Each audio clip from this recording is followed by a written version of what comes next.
Eh di pinuntahan natin yung 2015 audit report ng Department of Justice at nakakaloka. Nakakaloka, Laila. May confidential funds issue ka rin pala, be. Oh, ay ang QR code na yan, dinownload ko na yung COA audit report na ating i-discuss dito. Ayan, pwede nyo, picturean nyo muna yan para mamaya, scan nyo, ma-download nyo sa Google Drive. Nilagay ko na sa Google Drive. Yung ayaw naman ganyan, pwede kayong pumunta sa website ng COA, coa.gov.ph, tapos puntahan yung audit reports. Puntahan nyo yung DOJ, at puntahan nyo yung 2015 COA audit report. Okay. Ngayon, eto. So, pag pinuntahan nyo yung file, pupuntahan nyo yung file ng observations and recommendations. Ang unang-unang sumambulat sa akin, mga kababayan, mga kakamping, narurok ng moralidad, sa observations ng 2015 COA audit report ng DOJ, under sa inyong patron saint na kakamping na si Laila de Lima, ay ito, audit of cash advances for confidential expenses. Akalain mo naman, sa dinami-dami ng observations na pwedeng gawin ng COA, ito yung unang sumambulat. O yung QR code na yan na yung dinownload ko na yung file ng COA para hindi na kayo mahirapan. Dinownload ko na yan, nilagay ko sa Google Drive. O basahin natin ito, English muna ha, mga ka-moisters, tapos tatagalogin natin ito para maintindihan ng lahat. I-share nyo ito sa inyong mga kamag-anak nang makita nila kung paano nila sinasalaula ang utak ng sambayanang Pilipino. Okay? Share nyo sa inyong mga chat group ngayon na, sa inyong mga page, sa inyong mga Facebook groups. Okay? O, basahin natin sa English muna. Disbursement vouchers.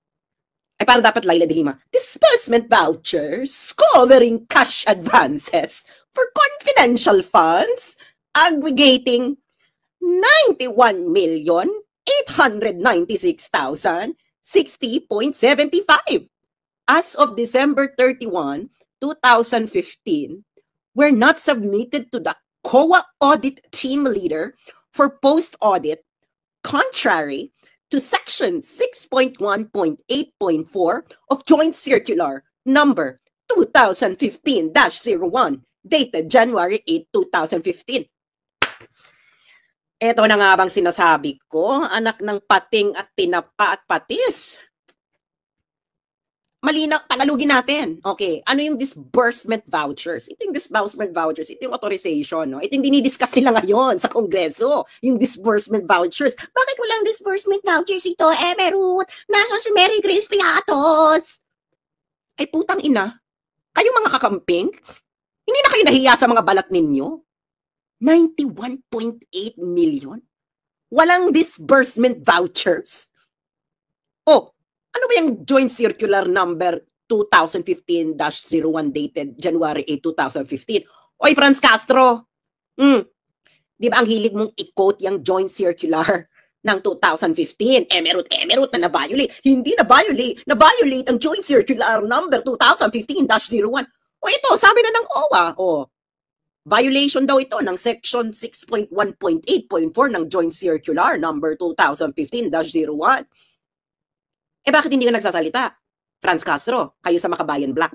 Alam ko kasi kung matindi kayo nagsasalita noon laban kay Laila de Lima. Dahil ang tita ni Laila de Lima ay kapatid ng asawa ng leader ninyong si Joma Sison. That is actually fact. 91.8 million ng confidential funds ay walang disbursement vouchers. Naku, Laila, baka bumalik ka dito sa kulungan. Next. Hindi pa tapos, mga bes. Hindi pa tapos. Ano pa sabi ng COA sa'yo, Laila? Cash advances for CF is confidential funds, were not liquidated within 30 days after every quarter or from the approved target of completion of the activity or at year end.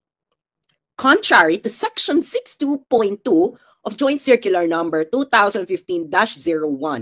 Moreover, SDOs, ibig sabihin po ng SDOs ay Special Disbursing Officers, were granted subsequent cash advances despite non-submission of liquidation reports of previous cash advances in violation of Section 6.1.5 of said circular. Ito na nga bang sinasabi ko anak ng tinapatpating at tinapatpatis. Hindi ka pala nagli-liquidate, Laila de Lima, ng tama ng confidential funds mo nung Justice Secretary kang hitad ka? Ito sabi ng COA, mga cash advances daw ng confidential funds mo noon ay hindi na liquidate within 30 days after every quarter or ayon sa approved target ng date of completion ng aktibidades or sa katapusan ng taon. At ito raw, Laila de Lima, isang malaking violation ng Section 6.2.2 ng Joint Circular Number 2015-01.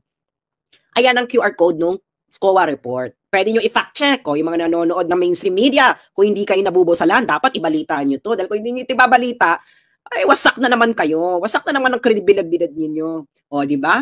O, can you imagine? Mali ang liquidation mo, mare. May issue ka pala sa confidential, liquidation ng confidential fund, Laila. Diyos mio, Santissima Trinidad. O, ano pa ba? Meron pa ata ito si Laila. Ay, ano to?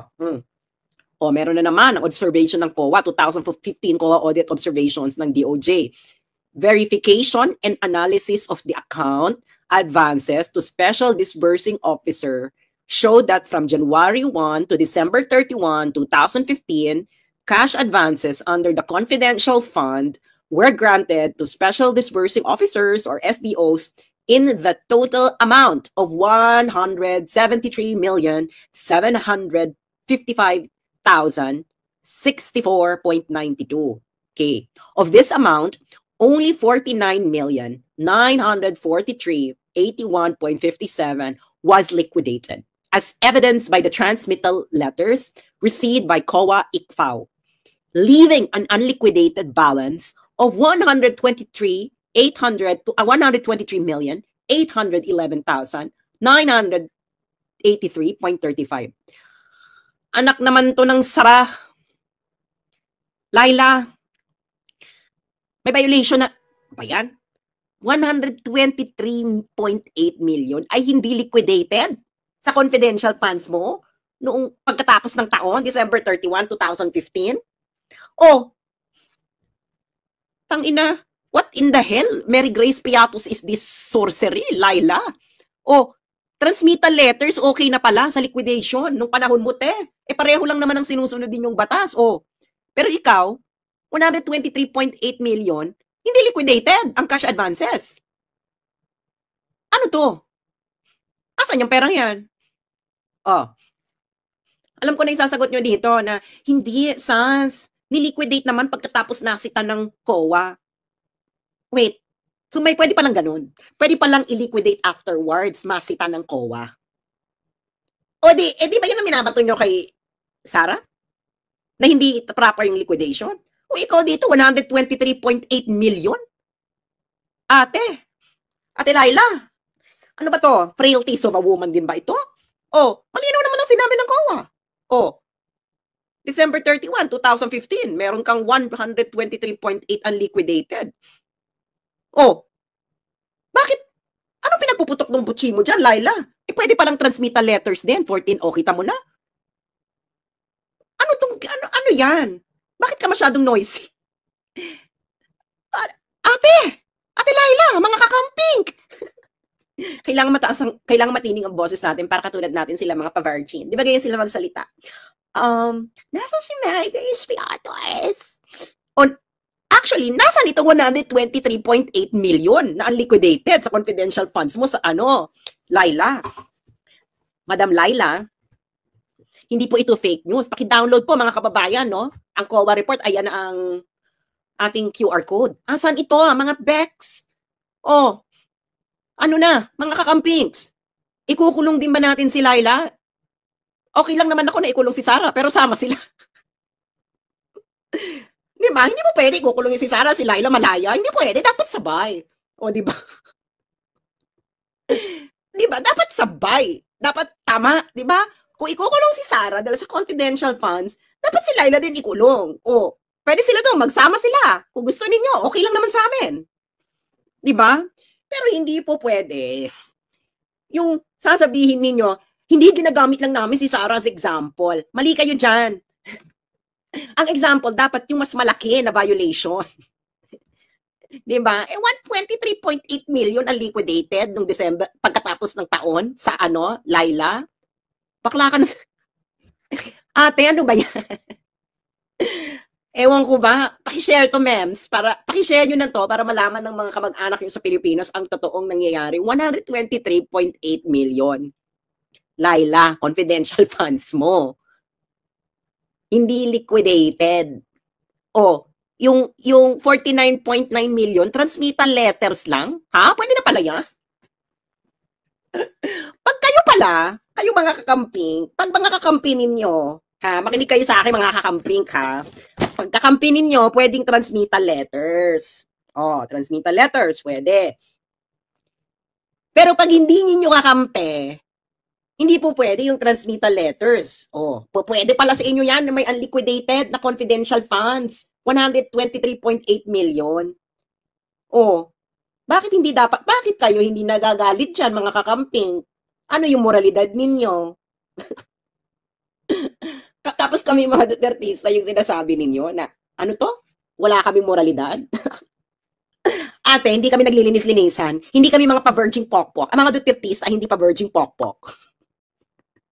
Kayo, mga pa-virgin pokpok. Oh, alam mo yung mga pa-virgin pokpok nung high school? Yung sa harapan mo pa-virgin. Tapos pag nasita mong nagpopokpok sa likuran, magagalit. Sasabihin, huwag mong baguhin. Huwag mong baguhin ang usapan. Anong usapan? Ang usapan, confidential funds. On topic ito. Oh. Diba? On topic, confidential funds. Sabi nyo, pag-usapan lahat ng confidential funds. O di pag-usapan din natin yung sa inyo. Oh. Kung ikukulong yung iba, ikukulong din dapat kayo. Okay na naman sa amin yan. Diba? Kung lahat kayo nagkasala, diba? Actually nga dapat ang parusa dito, para nung panahon ng mga ninuno natin, yung papakain sa yung itatali sa puno tapos papakain sa langgam. Dapat kung dapat yung number ng langgam na ilalagay sa katawan mo kasing dami ng unliquidated. Alam mo kay Laila, 123.8 million unliquidated na confidential funds. So dapat si Laila 123.8 million. O ilan daw kay Sarah? 70? O okay din Sarah, 70 million na langgam. Kay Laila, 123.8 million na langgam. O, i-download nyo na yan. O, yung mga TikToker, pag-usapan ninyo yan. Ayaw pag-usapan ng mga kakamping. Actually, mga kakampings, maniniwala na ako sa laban ninyo.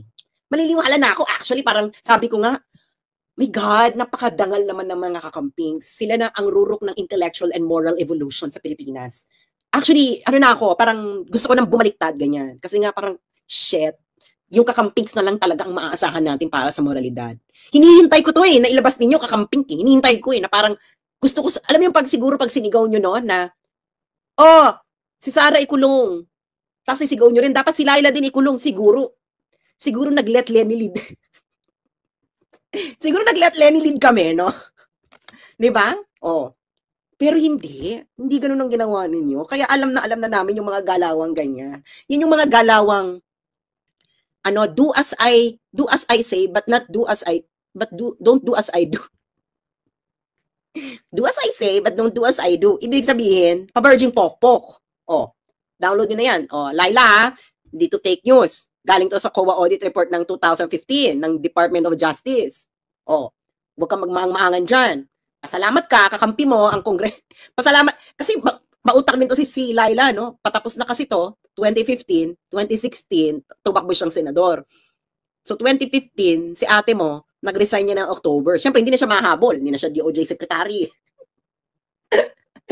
The moves mo ate the moves. Pero, may iniwang 123.8 million. Sasabihin mo, hindi mo responsibilidad yan. Actually, gusto ko gamitin ang favorite word na ginagamit ng mga kamping laban kay Sarah.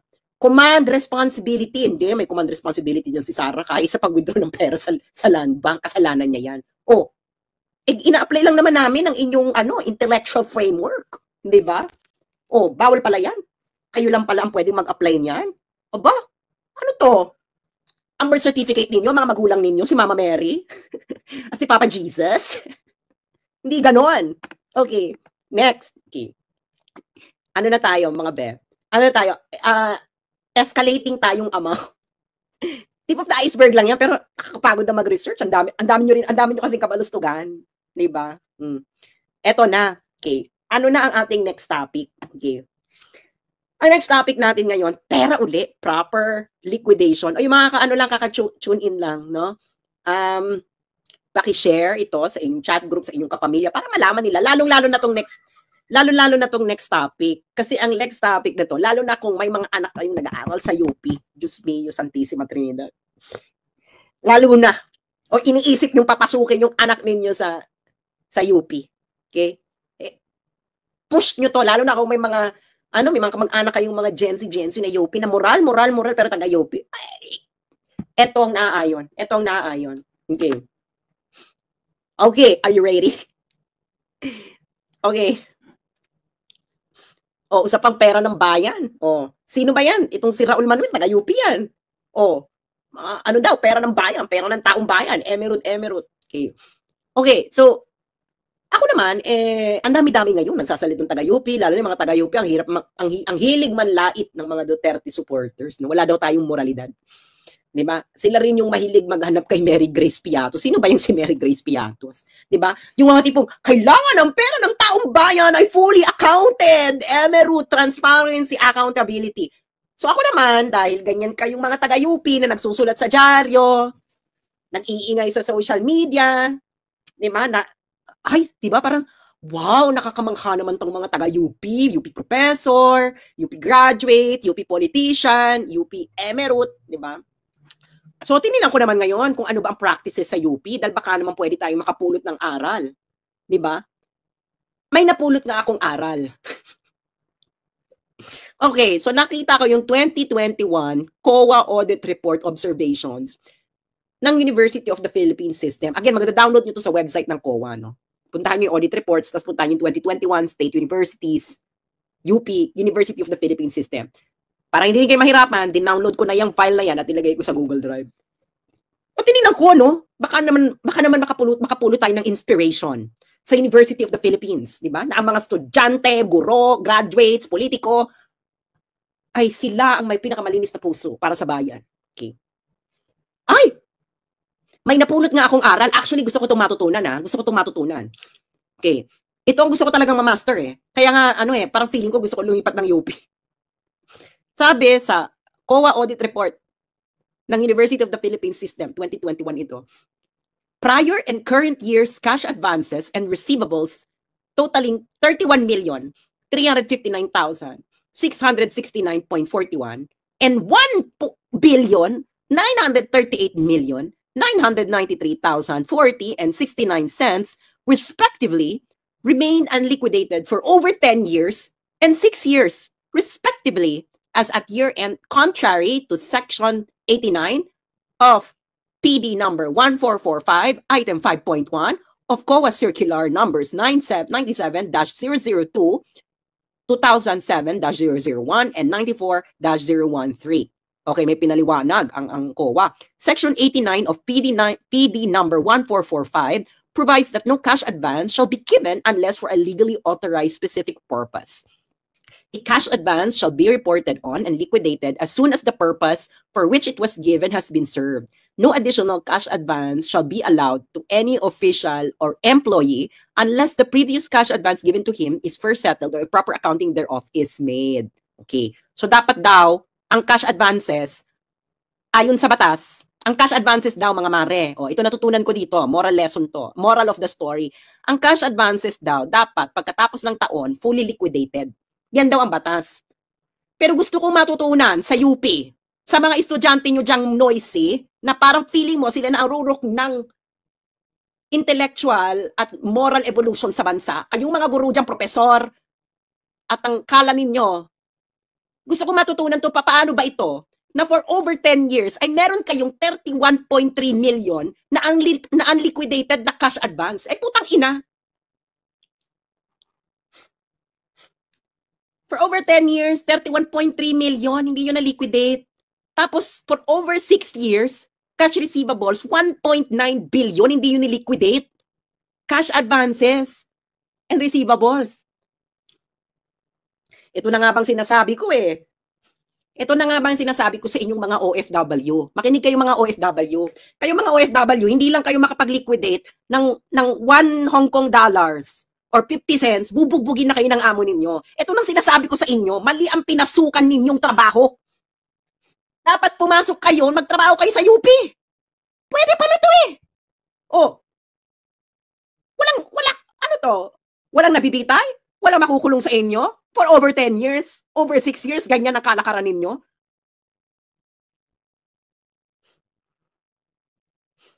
Ano to? Tapos kayo ang galing sa UP, kayo ang mahihilig, manlait. No? Eh maliliit ang vovo ninyo, mga supporters ni ganito.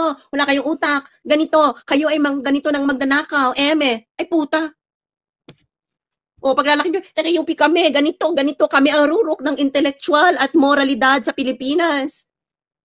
10 years unliquidated? 6 years unliquidated? 31.3 million? Tapos yung isa 1.9 billion? Ayan, i-download nyo. Nilagay ko na sa Google Drive ko, baka tanggalin nila yan sa COA. Pero mag-download nyo rin yung sa COA, no? Punta kayo ron, 2021 COA Audit Report, Observations ng University of the Philippine System. Kaya ito, i-share nyo ito sa mga anak ninyo. Lalo na yung mga noisy. No? May mga kamag-anak kayong nag-aaral sa UP na feeling nila sila na pinakamalinis na budhi sa Pilipinas. No? Oh. Ano to? Sabi ni Ray Altamirano, putang ina mo rin, di ka naman kasi nakapag-aral dyan. Ay talagang hindi ako nakapag-aral dyan, Ray.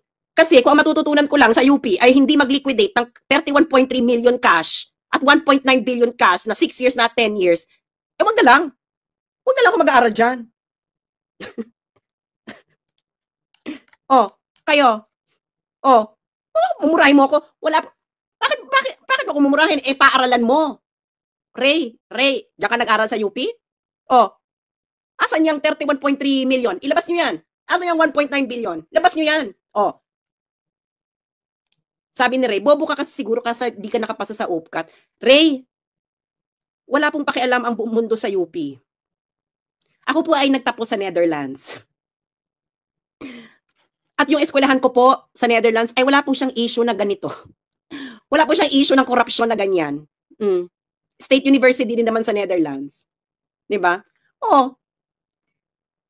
Asan na ang 31.3 million? Gusto nyo hanapan ng pera, di ba? Hinahanap din na, dapat hanapin din to. Dahil, dapat hanapin yung 31.3 million saka 1.9 billion. Di ba? Hanapin dapat yan. Ito ang sabi ng COA Audit Report. Di ba? Yan ang sabi ng COA. Bakit? Sabi ni Ray, wakiningin ka ba? Leiden po, Ray. Wakiningin. Ano to, Mami Shia? Di ba? Ano yan? Hanapin po natin yan. Bago mo hanapin sa bakit hindi niyo to hanapin muna sa eskwelahan niyo? Eskwelahan niyo to. Di ba? Takot ba kayo na pag kinalaban ninyo ang pamunuan ng UP, hindi kayo magkaroon ng posisyon diyan? Matanggal ang inyong hindi kami mabigyan ng tenure, aminin na natin. Takot? 1.9 billion, ba't ayaw mo hanapin? Ayaw hanapin ang 1.9 billion? Diba? 1.9 billion at 31.3 million. 6 years hindi liquidated. Dapat daw pala ang cash advances, Ray, pagkatapos ng taon. Nililiquidate. Pero ito talaga, 10 taon na lumipas, 6 years na lumipas, hindi nyo pa rin niliquidate. Ay, ibang usapan na to. Yung mga OFW, mali ang pinasukan yung trabaho. Sinasabi ko na sa inyo, dapat nagtrabaho kayo sa UP. 1.9 billion, walang nabubugbog. Kayo nabubugbog kayo pag hindi kayo nakapag-liquidate ng binili yung sibuyas sa supermarket. Di ba? Ano ba to? Dapat, yung mga UP, defund. Dapat din ba kayong i-defund? Kasi may unliquidated cash kayo ng 1.9 billion. Ayan na nga ba? Diyos ko, day. Ano na yan? Ano na to? Move on. Diba? I-share nyo to sa mga OFW. Sabihin nyo sa mga anak ninyo. Sa kamag-anak ninyo. Diba? Sabihin nyo yan. 1.9 billion. Can you imagine? Okay. Next tayo. Next. Okay. Ano ba tayo? Diyos ko, pinagpapawisan ako sa perang nawawala. Diba? Pinagpapawisan ako sa mga perang nawawala na ayaw nyong hanapin. Pwede, sabi ko nga, hanapin nyo yung kay Sara. Pero nga, dapat, lahat makulong. Ikulong nyo si Sara, okay lang naman. Ikulong nyo rin si Laila. Ikulong nyo rin yung mga pamunuan ng UP. Di ba? Dapat fair. Lahat kulong. Okay. Next. Ito kasi, no, ito ayaw pag-usapan to ng media. Okay. Tagal-tagal nang ayaw to pag-usapan ng media. Di ba? Ito kasing, naalala to, nung sa Zoom meeting ni Sarah, may sinabi siyang ganito. Okay. May sinabi siyang ganito. Presidente ka. May speaker ka na involved sa bribery ng Supreme Court justices. May video, may kaso, may witnesses. Hindi mo tinanggal yung speaker mo. Pinabayaan mo siya. Okay. Hindi kasi nabanggit ni Sarah, no, kung ano yung sinasabi niyang yun. Ang sinasabi kasi niya, ni Sarah doon, is yung bribery issue ni Martin. Okay? Bribery issue ni House Speaker Martin Romualdez. Oy, Ray, kung tama yung pinagsasabi mo, gumawa ka ng live sa sarili mo. Tingnan natin kung ilan makikinig sa'yo, akla. Ang dami mong ebas. Gumawa ka ng live mo. I-rebat mo tong sinasabi ko dito, kung mali.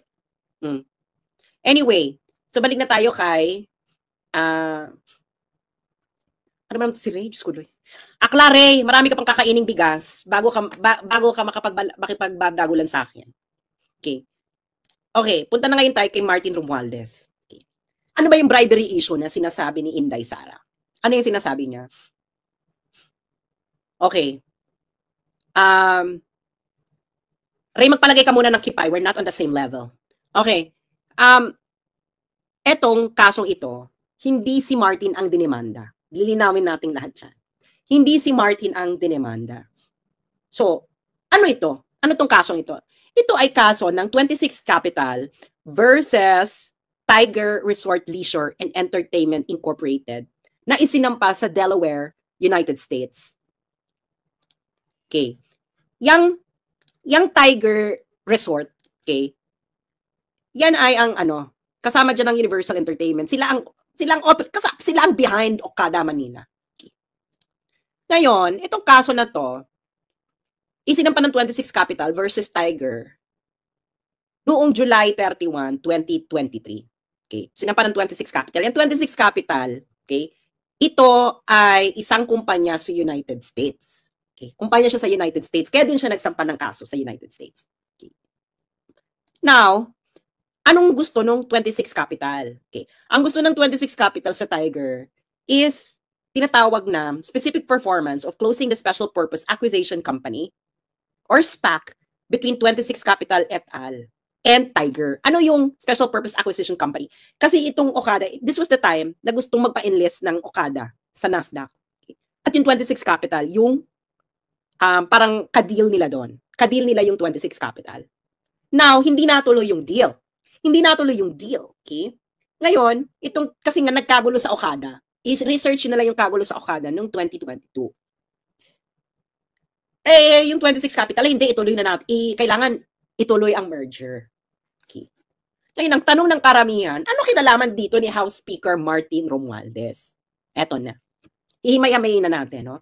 Pakinggan nyo mabuti para kung kayo ay makikipag-debate. Sabi ni Ray, sabi ni Inday, wag sila bakla, pero nung election, pro-LGBT siya. Akla, ibig sabihin ng wag bakla, wag duwag. Wag ka masyadong sensitive. Wala ka pang kipay. Anyway, so itong 26 Capital versus Tiger, yung 26 Capital, inakusahan niya ang Tiger.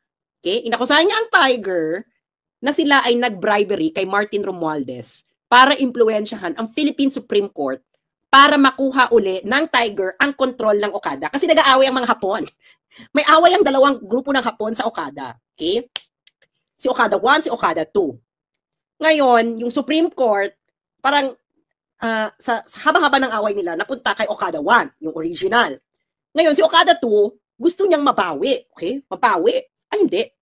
Kailangan bawiin. Yan.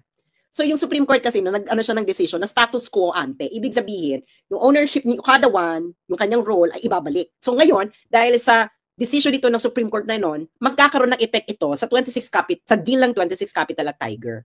Ngayon, ang sabi ng 26 Capital, itong Tiger ay naggumawa ng isang tinatawag na breach of ordinary course covenant. Ibig sabihin, ito ay isang practice na hindi naayon sa normal business chauviness. Ganun talaga sinabi, chauviness. Anyway, so ngayon, yung bribery yung breach of ordinary course covenant. Ngayon, nung sinampa na ito ng 21 Capital, yung Japan Times, nireport na nila ito. Sabi nila, Japanese firm accused of improper influence over Manila Casino. At nireport nga nila dito na si Martin Romualdez yung involved. Siyempre, yung media, tahimik, yung media blackout, di ba? News media blackout. Tapos, nung tinanong si Martin Romualdez, dininay niya, fake news daw ito. Can you imagine, sabi ni Martin Romualdez, fake news ang Japan Times. Okay. So, ano nga ba ang nangyari? Dito tayo mga friendship. Ito na ngayon. Di ba isinampa ng August 25, 2023? Okay? Yung Delaware, okay, nagdesisyon sila noong September 7, 2023. At ang nag-decide ng kaso ay si James Travis Laster, ang Vice Chancellor of the Delaware Court of Chancery. Mada-download ninyo ang desisyon niya by going to this QR code. Picturean nyo na yan. Ngayon kung hindi gumagana yung QR code for some reason, picturean nyo na lang yung website link dyan. At yan ang kopya ng kaso na mada-download nyo mismo mula sa Korte ng Delaware. At ang Delaware po ay nasa bansang Amerika. Yung mga hindi po nakakaalam ng geography ng United States. Okay, next. Okay, himay-himayin natin ang desisyon. Okay, ang desisyon ni Vice Chancellor James Travis Laster. Okay. Ano ba ito? Now, sabi niya, ang trial daw ay nag-last ng 5 araw. May 13 fact witnesses, 4 expert witnesses, at 2,281 exhibits kasama na ang deposition transcript mula sa 29 na individuals. Okay. Again, ito ang factual background na diniterminan ni James Travis Laster, Vice Chancellor of the Delaware Court of Chancery. Yung QR code na yan yung link doon sa kaso na mada-download nyo sa website ng korte. Okay. Now, ang pinuntahan nyo yung kopya na yan, go to page 36. Okay. Hihimay-himayin na natin ito. Okay. Sino ba ito?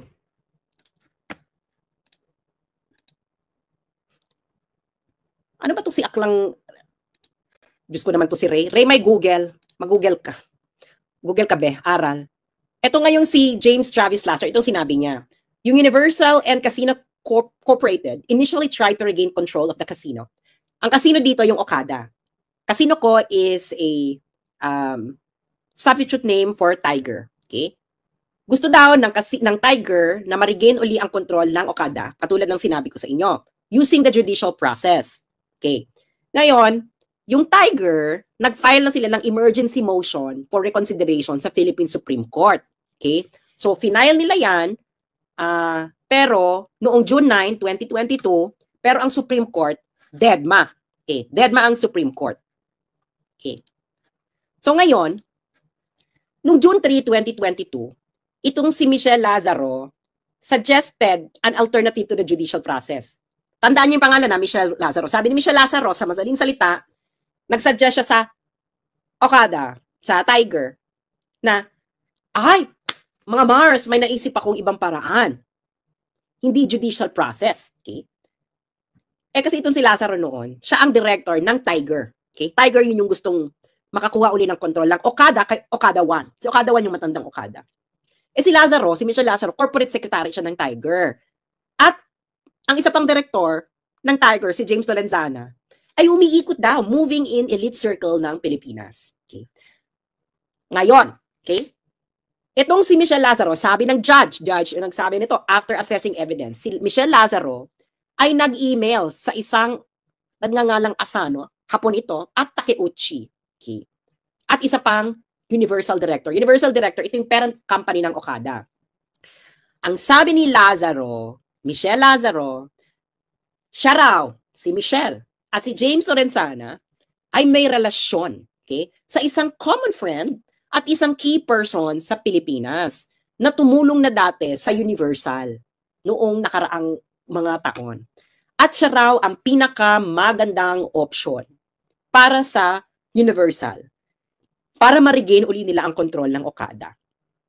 At ang key person daw na ito, okay, itong common friend ni Michelle Lazaro at ni Michelle Lazaro at James Lorenzana ay hindi mai-involve kung hindi pagbibigyan ang mga kagustuhan ni Michelle Lazaro. Okay. Ngayon, sino ba tong common friend? Ang common friend na sinasabi ni Michelle Lazaro ay si Martin Romualdez. Okay. Si Martin Romualdez, sabi pa na, yan, judge nagsabi niya na Martin, hindi ako. Si Martin Romualdez, Speaker of the House for the Philippines, a nephew by blood of former Philippine First Lady Imelda Marcos, nephew by marriage of former Philippine President Ferdinand Marcos, cousin of Philippine Senator Amy Marcos, and cousin of then President-elect Ferdinand Bongbong Marcos. Imagine talaga, inilagay talaga dito sa court decision ang kanyang mga kamag-anak, ang kamag-anak ni Martin. Okay. Para daw ma-confirm ni Michelle Lazaro ang kanyang koneksyon kay Martin Romualdez, si Michelle Lazaro daw ay nag-text kay Takeuchi ng 2 litrato niya na kasama si Romualdez. At sinabi pa ni Michelle Lazaro, ang kasama nila doon ni Romualdez ay ang chair ng Philippine Gaming Commission o ng PAGCOR to, di ba? PAGCOR. Okay. Ngayon, nagtataka kayo, paano naman meron ba talagang meron ba itong magkakilala ba talaga to si Michelle Lazaro, si James Lorenzana at si Martin Romualdez? The answer is a big yes with a capital Y-E-S. Si Michelle Lazaro ay ang anak ng yumaong si Lolong Lazaro na close friend ni Martin Romualdez. Okay. Si Michelle Lazaro ay close din ito kay First Lady Liza Marcos. Si James Lorenzana ay brad ni Martin Romualdez sa Upsilon Sigma Phi. Tama pa pronunciation ko? Siya ay fraternity brad. Okay. Now, yan ang kanilang close relationship. Kaya talaga magkakilala sila. Okay. Ngayon, itong si Michelle Lazaro, nag-email ng term sheet sa mga Hapon. Okay. Ang hindi alam ni Michelle Lazaro, itong mga ganitong email, ganyan, pag nagkaroon ng kasuhan, nare-retrieve. Nare-retrieve ito, mare. Okay? Kasi itong judge, alam nyo kasi, sa Amerika, meron tinatawag na discovery proceedings. Okay? Ano yung discovery proceedings? Halimbawa, dinimanda mo, napanood nyo ba yung Johnny Depp versus Amber Heard? Diba? I'm pretty sure doon yung narinig yung discovery proceedings. Diba naloloka kayo, may mga text messages ng mga sinaunang panahon pa na biglang pinapakita? Yun ay kasama sa discovery proceedings. Pag ikaw, hinabla, okay, kayong dalawa, magdidemand kayo ng mga kailangan mo doon. Pwede kayo mag-demand. O, kailangan ko tong email na to, kailangan ko tong text message na to, kailangan ko tong ganito, ganyan, ganyan. Okay? So, itong judge, si James Travis Laster, nasa kanya lahat ng ebidensya, mga Mars. Kasama na yung email ni Michelle Lazaro. Okay? So, si Michelle Lazaro, nag-email siya sa mga Hapon. Okay? Ito raw, ang demand ni Michelle Lazaro ay silang dalawa daw para mailapit ni Michelle Lazaro ang problema ng Tiger para daw matulungan ni Martin Romualdez ang Tiger na makuha uli ang ownership ng Okada. Kailangan ito ang terms and conditions. Si Lazaro at Lorenzana daw dapat ay bayaran ng Tiger ng $35,000 per month net of taxes. In fairness, magkano yan? Yung $35,000, mga 2 million. 2 million ba yan? Alright. Tapos, dapat din daw si Lazaro at si Lorenzana ay maging member ng board ng Tiger. Okay.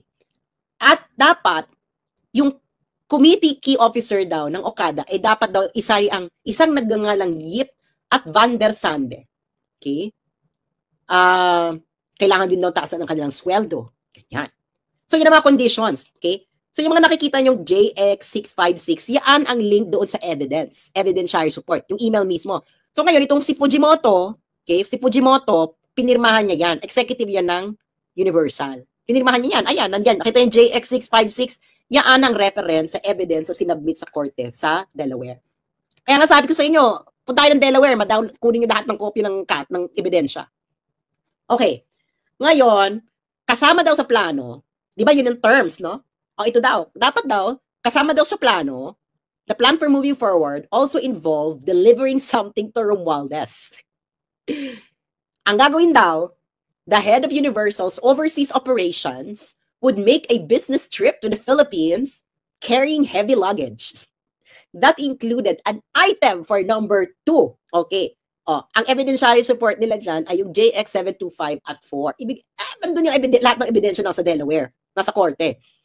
Ngayon, pagkatapos mag-arrive ng item kay number 2, also known as Martin Romualdez, then a different senior Universal executive would set up an interview with Martin. Okay. Yun ang eksena. Okay. Ngayon yung Asano, yung isang Hapon, sinabi niya na since nakip na nila ang promise nila kay number 2, ito yung heavy luggage delivery, dapat si Martin ay gawin niya ang kanyang part of the deal. Okay. Hindi natin ito pabasahin kasi itong si Adder, ito yung kasama ng 26 Capital. Naalala niyo, ibabalik ko lang, explain ko lang ito ng maliit. Na kasi itong si Adder ng 26 Capital, ang kiniklaim niya, hindi niya alam itong dodgy deal. Hindi niya ito alam, hindi niya alam itong heavy luggage deal. Kaya sinasabi niya na kamalian ito ng Tiger. Sabi ng korte, paano hindi mo alam 26 Capital? May email kang natanggap. May email kang natanggap, 26 Capital. At ang text pala, may text ka at email na natanggap nang sinabi na kukunin ng Universal Entertainment ang suporta ng isang very high level of the Philippine government with compensation of the arrangement all tied to taking back control of the casino. So yung 26 Capital, sabi ng judge, huwag kang etsyosera na hindi mo alam na ibabribe nila si Martin Romualdez kasi in-inform ka via email na yun ang gagawin. Okay. So ayan, so sabi ng judge, ayan, malino na malino sa ebidensya. So yung link dun sa ebidensya ng email na yon is JX647. Okay? Okay. Now, eto na. Okay. Noong July 27, 2022, ang executive ng Universal, parent company ng Okada, na si Sato Nobuki, ay nagbiyahe mula Japan papuntang Pilipinas. Okay. Tapos, isa pang executive ng Universal na si Hajime Tokuda ay nag-schedule ng meeting kay Romualdez the next day. Yung JX730 na yan, link yan sa evidentiary support na nagpapatunay na nangyari yon. Okay? Kaya pag pumunta kayo sa Delaware Court, ewan ko kung marirequest nyo ang buong kabuuan ng kaso, pati mga evidence, ganyan. Siguro naman.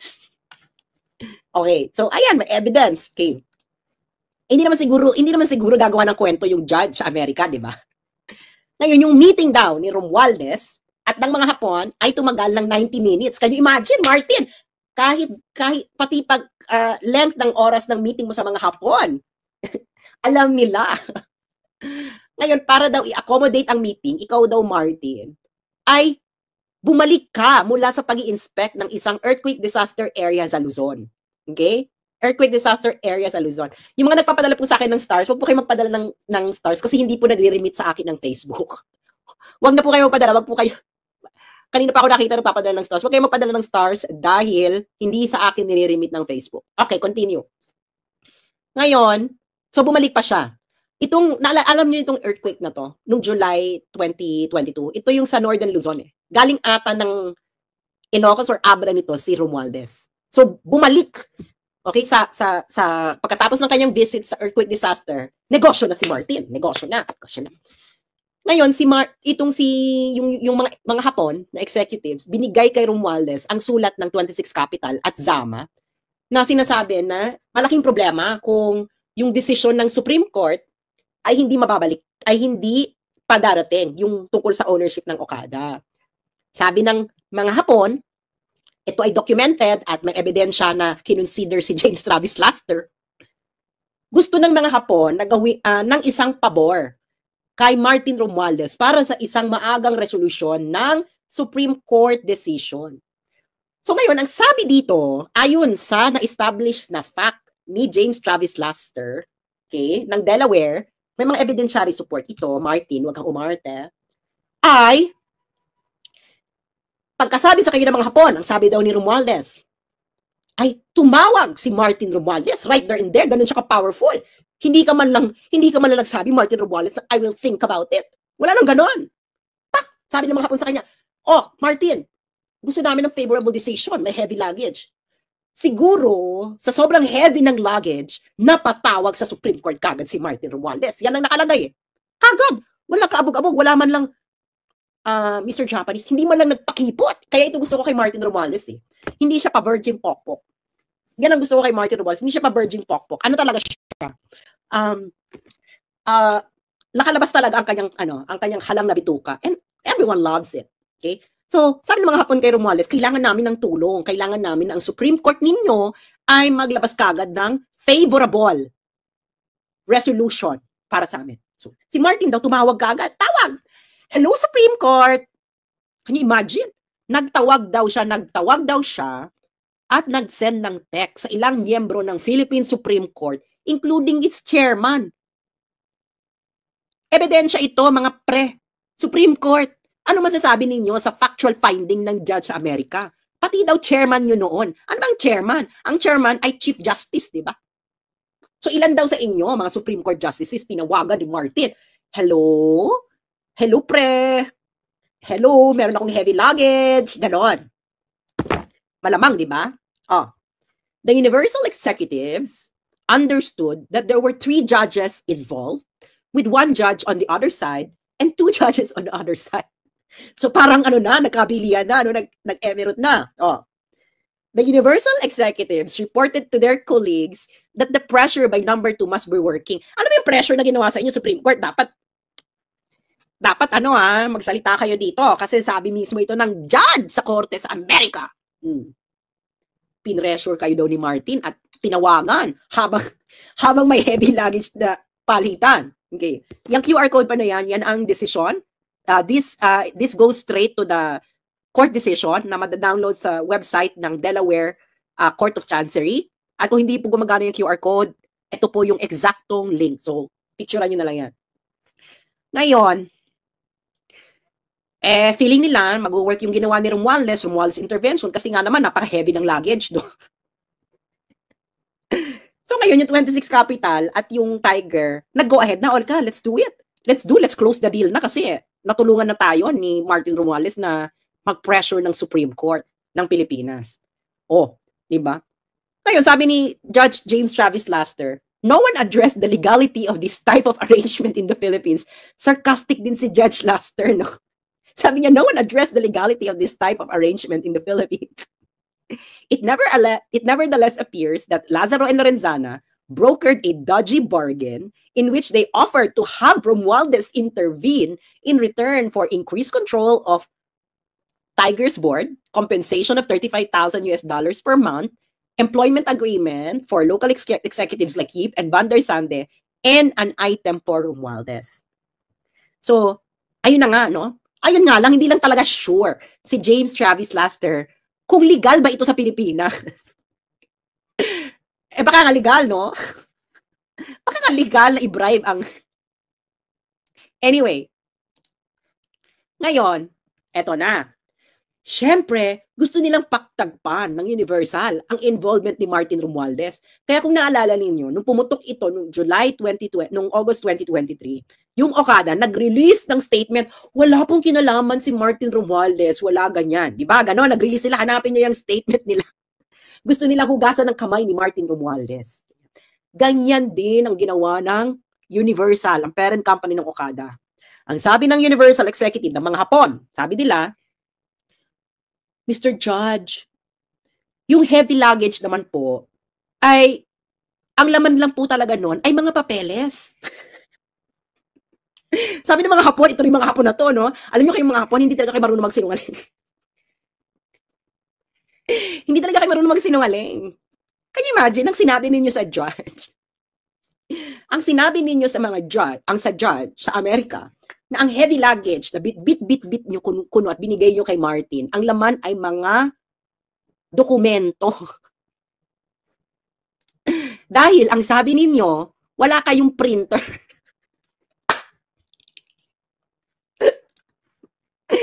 Mga baka... Wala kayong printer. So, kaya ang sinabi ninyo...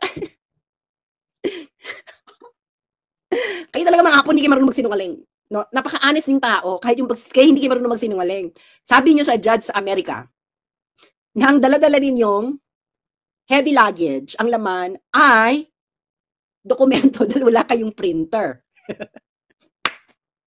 Kaya, yung mga Hapon sa Japan, nag-print ng dokumento sa Japan at bumiyahe ng Pilipinas para ibigay ang mga dokumentong ipinrint nyo sa Japan dahil wala kayong printer sa Pilipinas.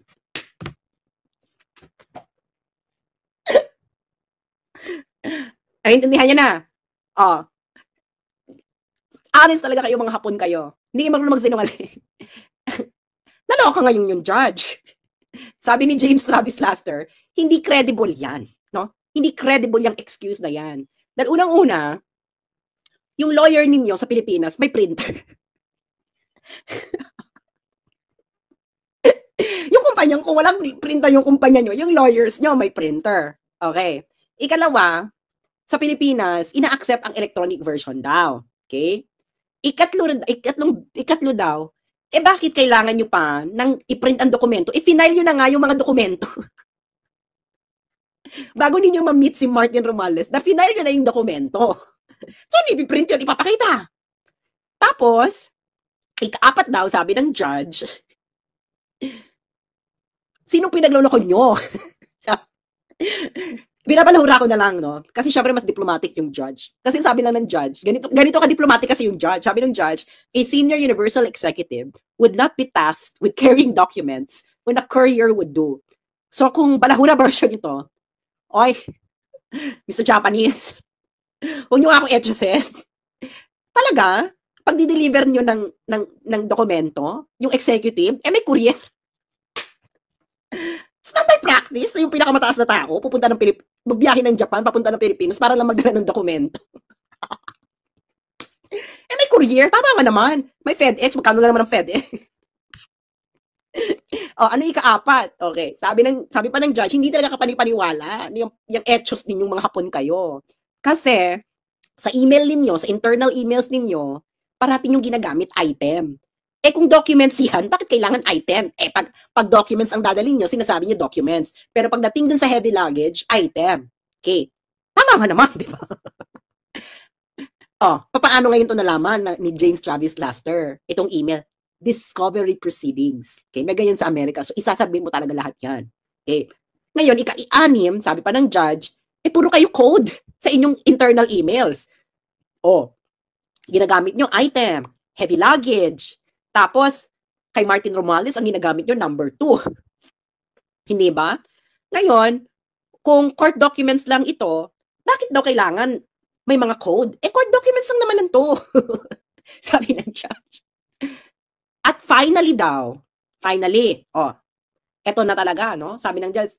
At ika-6, talagang, ika-7, sobrang etchos talaga kayo.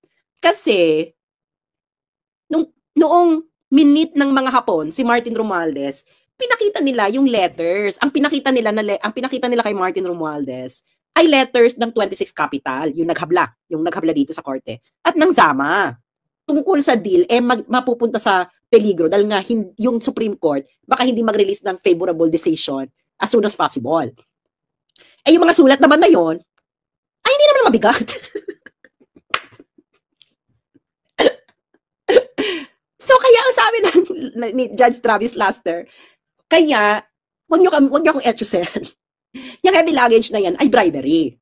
Ngayon, kung magkano ang laman, magkano ang bribery ninyo, ay baka malaman na lang natin ito mula sa mga Hapon mismo. Honest naman sila. Baka may lumabas na lang dyan, Martin, di mo alam. Okay. So, nakita nyo na, sabi ng judge, wag ba akong etchosin? Mga Hapon, wag nyo akong etchosin. Heavy luggage, dala-dala nyo lang dun sa luggage letters. Ano ba kayo? Ganyan kayo ka-shelter ang buhay ninyo? Gano'n ba kadami yung letters? Ano ba yan? 10 rim? So, yan po ang alamat ng heavy luggage. Okay. Ngayon, again, inuulit ko. Yun ay fact sa kaso na isinampa ng 26 Capital laban sa Tiger. Nadawit doon si Martin Romualdez dahil nga si Martin Romualdez wala pang 100 days as House Speaker. Kumamkam na kaga. Kaya idol ko si Martin. Hindi siya pa virgin pokpok. Talagang pak! First 100 days, pak! Go for the big deal talaga. Go for the heavy luggage talaga si Martin. Wala pang 100 days as House Speaker. So, yung 26 Capital, di ba? Yung 26 Capital actually, nanalo siya dito. May nanalo siya dito. Okay? Kaso, sabi nung judge, 26 Capital, alam mo, ito lang mapapayo ko, okay? Kahit hilingin mo ang korte na ito na i-enforce ang aking decision sa Pilipinas, pre, dead man na. Dead man na raw, sabi ng judge sa 26 Capital. Bakit daw dead man na lang? Ito nakakaloka, ha? Nilait ng judge sa Amerika ang korte sa Pilipinas. Sabi ng judge, ng Amerikanong judge, it reveals that outcomes in the Philippines may turn on political influence and the individuals who orchestrated that bargain are now entrenched on Tiger Sport. So sabi ng judge, pre, 26 Capital, kahit naman mag-enforce ako ng favorable decision mo dito, hindi naman ito may enforce. Dahil kailangan mo ng participation ng Philippine courts. Sa Pilipinas pala, ano pala, pwede pala ang heavy luggage. Heavy luggage lang.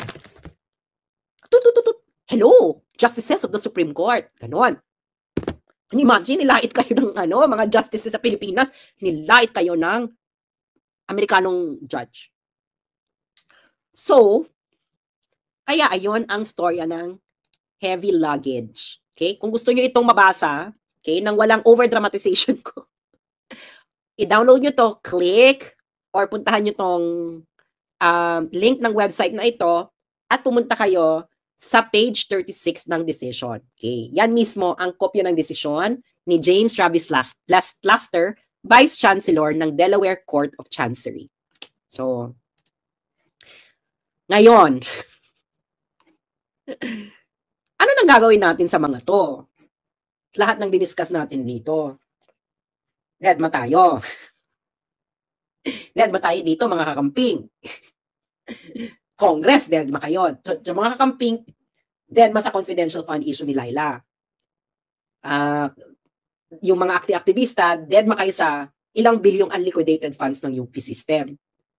Kakampings media, deadma rin kayo sa may desisyon na-establish na as fact ng isang court decision sa heavy luggage bribery issue ni Martin. Dead ba rin? O di tama si Inday, hindi siya makakakuha ng fairness sa inyo. Kaya si Inday, naghabilin na lang. Di ba? Kung gano'n talaga hindi nyo ito papansinin. O di ba, kahit ako sa Inday, maghahabilin na lang din ako. Kaso si Inday kasi, yung habilin niya, retaliatory action. Ang habilin ko, ganito, preemptive strike. Ang habilin ko. Sabi ko, mga pre, yung mga, Coca-Cola, yung mga Coke, na delivery, papunta sa mga politiko sa Pilipinas, lagyan nyo ng cyanide, yung cocaine. Okay? Pag-delivery sa politiko sa Pilipinas. Diba? Kaya masabi ko sa NBI, preemptive strike to, this is an active threat. Pag may politiko diyang nagko-cocaine at biglang natumba pagkatapos ng isang zingot, at natuklasan ninyo yung cocaine ay may cyanide, guilty. So, nagabili na. So, yan po ang mga ayaw pag-usapan ng mainstream media. Dahil, kanya naman nila pag-uusapan. Silang involved. Kaya nga tuloy nyo lang yung pag-uusap kay Inday Sara. Pero dapat pag-usapan lahat. Kasi kung hindi pag-uusapan lahat, ano yan? Hindi ba? Dapat lahat. So maraming salamat po sa mga nakinig po dito. Maraming salamat sa mga nagpadala ng tip. At pakishare niya lang to. Rewatch para namnamin ninyo ang ating mga pinag-usapan ngayon. And of course, at maraming salamat po sa mga nagpadala ng tip. Pakishare, pakilike, mag-comment, i-share ninyo sa inyong mga chat groups, sa inyong mga Facebook groups, at kung saan-saan pa. Maraming salamat po. At kasi naman kayong mga pa-virgin pokpok. Kung pokpok kayo, huwag kayo magpa-virgin. Diba? Pokpok, huwag pa-virgin. Pokpok is pokpok. So maraming salamat po. And ano po tayo, bantayan po natin ang kanilang mga gawain dahil may kasabihan po tayo, no?